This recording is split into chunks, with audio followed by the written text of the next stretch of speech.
आज मैं आपके साथ मटर को लंबे अरसे तक फ्रेश महफूज करने का बहुत आसान तरीका शेयर कर रही हूँ। मैंने यहाँ पर 2 किलो ताज़ा मटर लिए हैं। कोशिश करें हमेशा फ्रेश और नरम मटर ही लें ताकि बाद में जायका भी बेहतरीन रहे। सबसे पहले मटरों को अच्छी तरह छील लें, फिर इनमें से ख़राब रंग वाले अलग कर दें। जब सारे दाने निकाल लें तो उन्हें पानी से अच्छी तरह धो लें ताकि सारी गर्द और मिट्टी साफ़ हो जाए। तो चलते हैं अगले स्टेप की तरफ, जहाँ हम इन्हें सही तरीके से महफूज करना सीखेंगे। अब यहाँ पर देखिए, एक कढ़ाई में मैंने ज़्यादा मिकदार में पानी ले लिया। पानी को अच्छी तरह उबलने देंगे। जैसे ही पानी में अच्छा सा उबाल आ जाए तो इसमें शामिल करेंगे 1 चाय का चम्मच चीनी और 1 चाय का चम्मच नमक। फिर इसे अच्छी तरह मिक्स कर दें ताकि सब चीज़ें पानी में अच्छी तरह घुल जाएं। ये तरीका बहुत ही आसान और बेहतरीन है। इससे मटर 1 साल तक भी फ्रीज़र में रखें तो ना इनका रंग ख़राब होता है और ना ही जायका, बल्कि बिल्कुल फ्रेश मटरों जैसे रहते हैं। जब पानी में उबाल आना शुरू हो जाए तो मटर ऐड कर देंगे। उन्हें 2 से 3 मिनट तक हल्का सा पकने देंगे, ज़्यादा नहीं पकाना, बस इतना कि मटर का खूबसूरत सब्ज़ रंग फ्रेश बरकरार रहे। आप देख सकते हैं मटर कितने खूबसूरत रंग के हो गए हैं।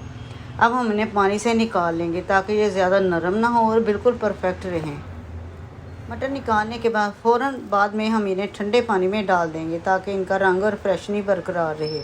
इसके बाद एक साफ़ टॉवल या रुमाल लेकर मटर इस पर फैला दें और अच्छी तरह इनका पानी खुश्क कर लें। याद रखें, मटर बिल्कुल खुश्क होने चाहिए क्योंकि गीले मटर फ्रीज़र करने से इन पर बर्फ़ जम सकती है और जायका भी ख़राब हो सकता है। ये छोटी छोटी बातें होती हैं जिनका ध्यान रखना बहुत ज़रूरी होता है। अगर थोड़ी सी भी मिस्टेक हो गई तो हम इतनी मेहनत करेंगे, ये सारी मेहनत ज़ाया हो जाएगी। और क्या फ़ायदा इतनी देर चीज़ संभालने का जब अच्छी तरीके से महफूज ना किया जाए।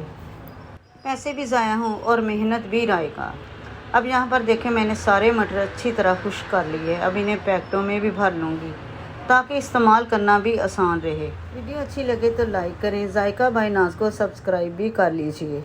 अब यहाँ पर मैंने 2 छोटे जिप लॉक बैग में मटर डाल दिए हैं। अब जो बाकी बच गए हैं मैं इन्हें एक बोतल में डाल दूँगी। आपके पास घर में कोई भी अच्छी पैकिंग वाली बोतल या डिब्बा हो, इसमें डालकर आसानी से फ्रीज़र में रख सकते हैं। इस तरीके से मटर ना ख़राब होंगे, ना इनका रंग बदलेगा, ना ही ये आपस में जुड़ेंगे। जब दिल चाहे निकाल लें, बिल्कुल फ्रेश मटरों की तरह इस्तेमाल करें। अब दीजिए इजाज़त, फिर मिलेंगे एक नई रेसिपी के साथ। तब तक के लिए अपना बहुत सारा ख्याल रखें। अल्लाह हाफिज़।